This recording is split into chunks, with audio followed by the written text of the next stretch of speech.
మీరు అపవాది తంత్రములు ఎదిరించుటకు శక్తిమంతులగునట్లు దేవుడిచ్చు సర్వాంగ కవచం ధరించుకోండి అని మీరు ఇలా పోరాడుతున్నారు. మీరు మంచి ఫైటింగ్ సీన్లో ఉన్నారు. భూమి మీద మీరు జీవించినంత వరకు మీ దినములు యుద్ధ దినములని ఏబులో చెప్పాడు.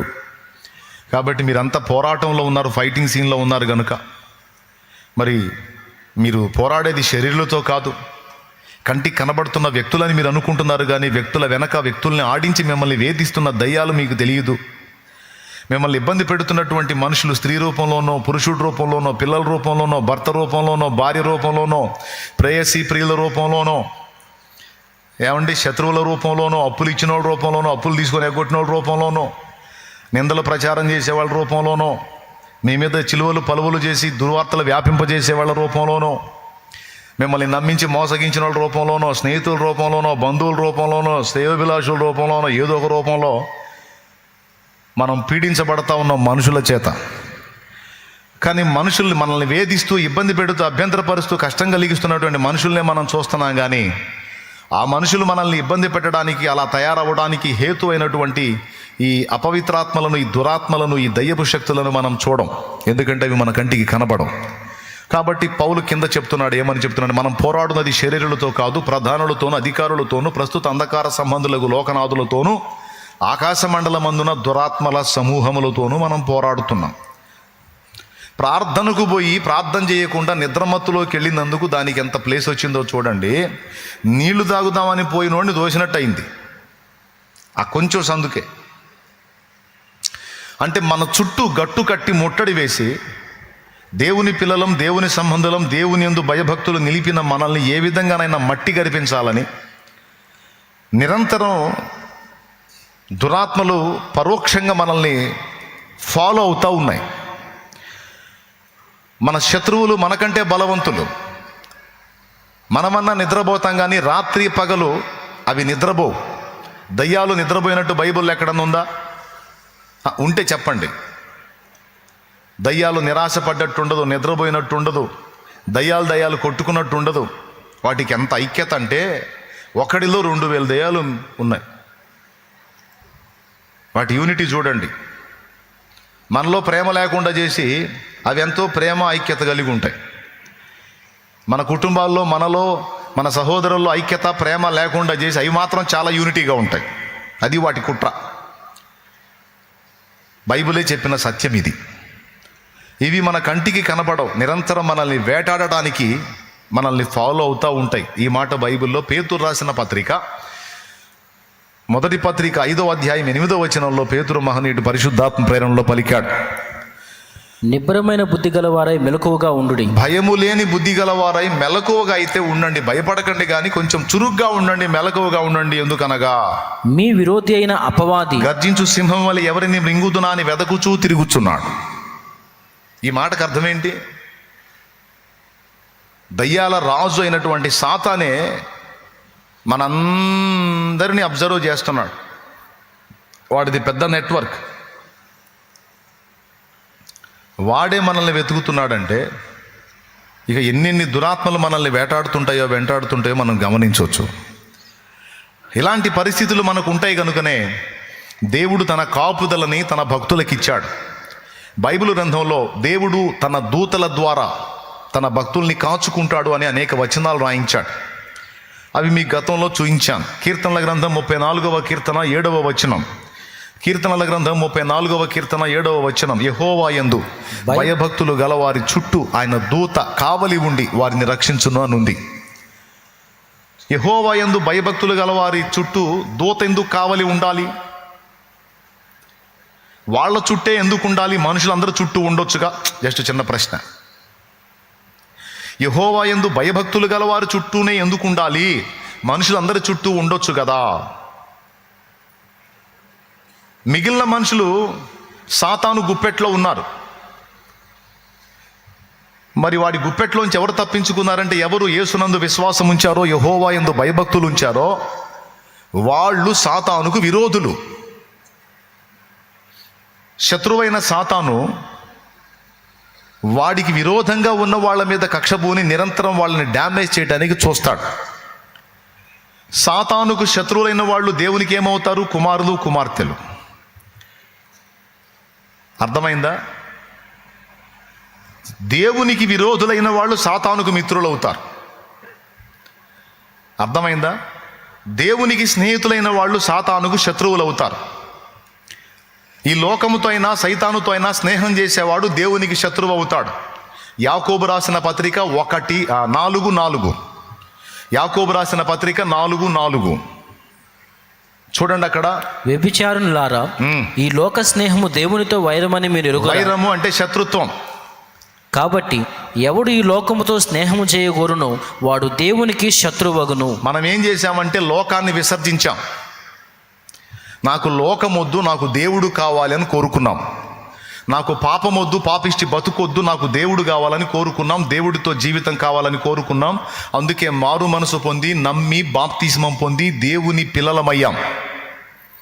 ఎప్పుడైతే ఈ స్టెప్ మనం తీసుకున్నామో ఆడెట్ట తయారయ్యాడంటే ఇప్పటిదాకా నా రెక్క కింద ఉండి నేను చెప్పినట్టల్లా నడిచి సడన్గా అపోజిషన్లోకి వెళ్ళారా? అట్లయితే మీ అంతు తేలుస్తానని అప్పటిదాకా మనతో మిత్రులు చేసిన సాతానే శత్రువుగా మారాడు.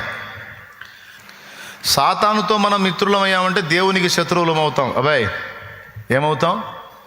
అందరూ చెప్పండి, నోరున్న వాళ్ళు అందరూ. సాతానుకు మిత్రులమైతే దేవునికి మిత్రులమైతే సాతానుకి శత్రువులైనప్పుడు వాడు ఊరుకుంటాడా? అర్థమైందా? దేవుడు అందుకే భద్రత ఏర్పాటు చేశాడు తన యందు భయభక్తులు గల వారి చుట్టూ. నీకు తెలియదు, దురాత్మలు నిన్ను వేటాడటానికి ఎన్ని ట్రై చేస్తున్నాయో నిన్ను సేవ్ చేయడానికి దేవుడు తన దూతల్ని కూడా అంతకంటే ఎక్కువే కాపలా పెట్టాడు. ఇది నేను చెప్పలా, దేవుని వాక్యం చెప్పింది. మొదటి వచనం ఎక్కడ చూసాం? 34వ కీర్తన 7వ వచనం, యెహోవా యందు భయభక్తులు గలవారు చుట్టూ ఆయన దూత కావలి ఉండి వారిని రక్షించును. ఎందుకన్నాడు ఆ మాట? వారికే కావలి అవసరం, వారికే కాపుదల అవసరం. ఎందుకంటే 2 కారణాలను బట్టి. మొట్టమొదటిది, విశ్వాసమును బట్టి మనమందరము దేవుని పిల్లలమయ్యాం బాప్తిస్మం పొందినప్పుడు. అంటే రాజుగారి పిల్లలమయ్యాం.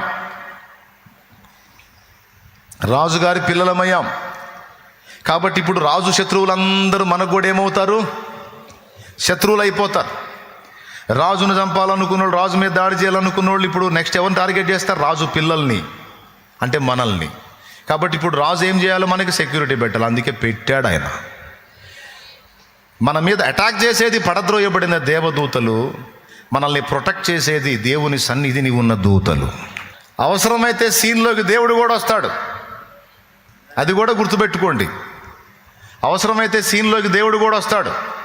ఆయన ప్రేమ, ఆయనకి ముచ్చటేసింది, తన బిడ్డని దర్శించాలనుకున్నాడు, సేవ్ చేయాలనుకున్నాడు, ఆయనే వచ్చి కాచుకోవాలనుకున్నాడు. అవసరమైతే నీ కోసం దిగి వస్తాడు, అంతే. అమ్మ ఆ కాపుదల లేకపోతే మనం ఎప్పుడో పచ్చడైపోదు. మనం మారు మనసు పొందినప్పుడే కీమా కింద కొట్టేవాడు వాడు. ఇంతవరకు వాడు ఏం చేయలేకపోయాడంటే ఏం లేదు, గుడ్లు మిటకరించి చూడటం తప్ప వాడు ఏం చేయలేడు ఇప్పుడు. ఎందుకంటే దేవుని కాపుదల. ఈ మాట క్రొత్త నిబంధనలోను పాత నిబంధనలోను అనేక చోట్ల వ్రాయబడి ఉంది.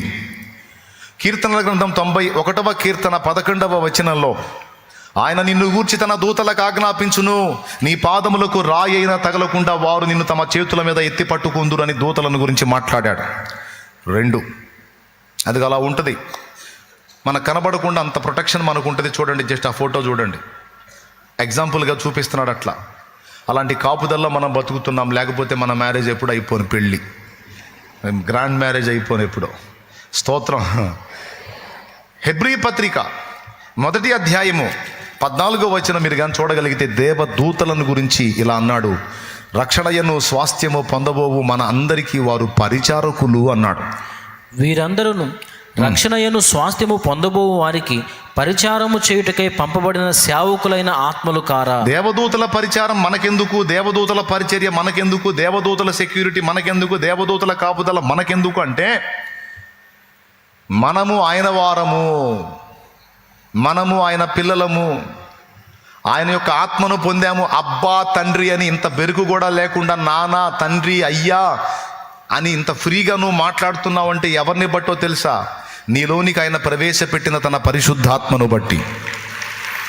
రకరకాలుగా పిలుస్తున్నావు దేవుణ్ణి. డాడీ అంటున్నావు, ఫాదర్ అంటున్నావు, అయ్యా అంటున్నావు, నాన్న అంటున్నావు, అబ్బా అంటున్నావు, పప్ప అంటున్నావు, నీ ఇష్టం వచ్చినట్టు పిలుస్తున్నావు. అయినా ఇంత ఫీల్ అవ్వట్లా, దగ్గర తీసుకుంటున్నాడు. పప్ప అంటే రాబేటా అంటున్నాడు ఆయన. ఎందుకంటే నువ్వు ఆయన కొడుకువి, కూతురువి. అట్లా తీసుకున్నాడు విశ్వాసమును బట్టి నిన్న ఆయన. బాప్తిసం పొందిన నీకు నాకు దక్కిన ఫలం ఏమంటే దేవుని కుమారత్వము, కుమార్తె తత్వం మనకు లభించింది. అంతకు మించిన ఆస్తి ఏం కావాలండి? ఎంతమందికి అర్థమైందో ఏమో మరి. లోకాలను ఏలే రాజులు ఉండొచ్చు, కానీ రాజులందరినీ ఏలే రారాజు పిల్లలముగా మనం ధన్యులమైపోయినాం. ఇంతవరకు మనకు బాగుంది, కానీ శత్రువుల కళ్ళు మన మీదకి వచ్చినాయి. ఎప్పుడు వచ్చినాయి? మనం ఆయన పిల్లలమైనప్పుడు మనకి దాడి స్టార్ట్ అయింది. అందుకే దేవుడు తన కాపుదల మనకు పెట్టాడు. ఈ మాట పౌలు చెప్పాడు, మనం పోరాడున్నది శరీరులతో కాదు, ప్రధానులతోనూ అధికారులతోనూ ప్రస్తుత అంధకార సంబంధులకు లోకనాథులతోనూ ఆకాశ మండలమందున దురాత్మల సమూహములతోనూ మనం పోరాడుచున్నాము. దేవుడించిన భద్రతలో, దేవుడించిన సెక్యూరిటీలో, దేవుడించిన కాపుదల్లో మనం పద్ధతిగా ఉంటే గొడవ ఉండదు. కానీ మనం జిలాకు పిల్లలం. ఏం పిల్లలం మనం? మన సరళ భాషలో చెప్పాలంటే జిలాకు పిల్లలు. ఉండమన్న సాటు ఉండం. ఎందుకు ఉండమంటే ఆదాము సంబంధిత బ్లడ్ మనలో పనిచేస్తుంది కాబట్టి, అది ఉండమన్న చాటు ఉంటే రక్తం కాదు కాబట్టి, మనం కూడా పైత్యం ఒక రకంగా ఉంటుందిగా మనకి. కాబట్టి మనం పద్ధతిగా ఉండి పద్ధతిగా హద్దుల్లో ఉంటే గొడవే ఉండదు. ఆ కాపుదల్లో ప్రశాంతంగా బతికేయచ్చు. కానీ ఉండమే, గడుగ్గాయ అంటారు చూడు, పిల్లల్లోకి ఒకటి ఉండమన్న చాటు ఉండడు రా బాబు వీడు గడుగ్గాయని. అట్లా గడుగ్గాయాలంటే పిల్లలం మనం. అందుకే కొన్నిసార్లు హద్దులు దాటిపోయి తన్నులు తిని లోపలికి వస్తుంటాం అన్నమాట. దేవునికి స్తోత్రం. ఏమంటారు? కరెక్టా కాదా? ఇశ్రాయేలీలు ఐగుప్తులో బానిసలుగా ఉన్నప్పుడు ఫైనల్లో దేవుడు చేసింది ఏందో తెలుసా? ఈ రాత్రి మరణదూతను పంపుతున్నాను, ఇశ్రాయేలీల ప్రతి కుటుంబానికి పస్కా గొర్రెపిల్లను వధించి దాని రక్తము మీ గుమ్మాలకు రాసుకొని గుమ్మం లోపల ఉండండి. ఎవడైనా గుమ్మం దాటి బయటికి వచ్చాడంటే నాకు సంబంధం లేదు. గుమ్మం లోపల ఉన్నోడికి మరణం ఏం చేయదు. రక్తపు గుమ్మము లోపల ఉండాలి, బయటికి రావద్దు. ఇది శాసనం. అది దాటి బయటకు వస్తే నాకు సంబంధం లేదు. అట్లా కొన్నిసార్లు రక్తపు కోట దాటి బయటికి వెళ్తుంటాం మనం. అప్పుడు పగిలిద్ది మొహం. అప్పుడు దేవుడు చెప్తాడు, ఎందుకు పోయా హద్దులు దాటి? అలా చేయొద్దని చెప్పాగా, అలా ఉండొద్దని చెప్పాగా, అలా ప్రవర్తించొద్దని చెప్పాగా. అలా చేస్తే అలా ఇద్ది మొహం, ఎట్లా పగిలిద్ది. ఓకేనా? ఇకదా ఇంకా పచ్చడి చేయండు కాని వాడు నేను ఎంటర్ అయ్యాందా అని తీసుకొస్తాడు. అలా చాలాసార్లు తెచ్చాడు. అందుకే లైన్లో ఉన్నాం మనం. ఎంతమంది ఒప్పుకుంటారో? దేవునికి స్తోత్రం. నిజంగా ఒప్పుకుంటారా అనే డౌట్. ఒప్పుకుంటారా? అది ఆయనకు అడ్డుపడకపోతే అవుట్ మనం. ఇదంతా ఎందుకు చెప్తున్నానంటే, మనకు ఒక శత్రువు ఉన్నాడు, వాడు నిరంతరం మనల్ని అబ్జర్వ్ చేస్తున్నాడు అన్న సంగతి మనకు అర్థం కావాలని చెప్తున్నాను. తెలుసు మీకు, ఆయన మళ్ళీ ఒక్కసారి గుర్తు చేస్తున్నాను.